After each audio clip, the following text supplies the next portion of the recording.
Have you ever prayed for and believed in faith for something for so long that you just kind of got used to the waiting? And it's not that you ever really lost hope or doubted, but you just couldn't fathom what it would be like to live a life that's any different than how things currently are. Maybe God spoke to you something personal and gave you a promise, put a dream on your heart, and your current reality doesn't match what it is that God promised you. While you never doubted God, you might have doubted yourself. That was me. I doubted my ability to being able to hear God correctly, my ability to be faithful and obedient. I doubted that I was the right person. I pulled a Moses and a Jonah combined together. But God is just so patient and faithful. When God chooses us for something and gives us the opportunity to really experience him in the process of that coming to fruition, when things start happening, it's not because we've proven ourselves obedient to him. It is God's grace, and he is good, and because he is good, he's made this decision to partner with you. Once that finally sunk in for me, a lot of the pressure of getting things right or trying to prove myself, I need to be a good steward of this thing that God's given me, otherwise it's going to be taken away or I'm going to squander everything.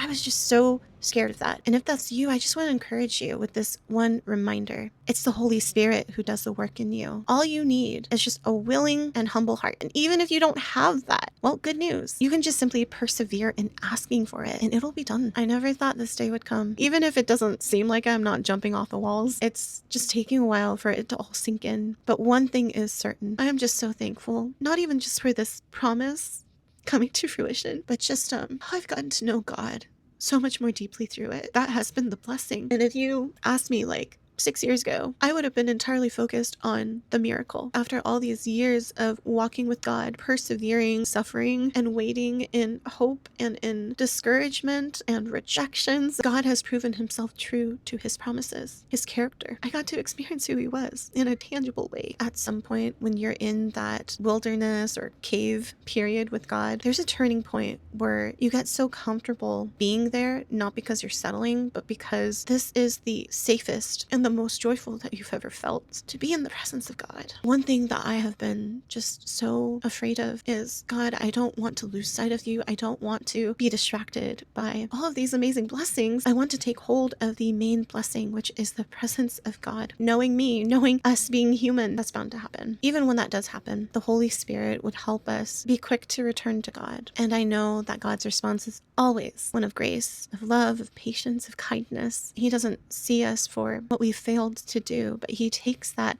failure and even uses that for our good and for his glory. And all we really need to do is be along for the ride and get to know him in the process. If there is some sort of dream or promise that you're holding on to, let me know in the comment and I'll be praying alongside you.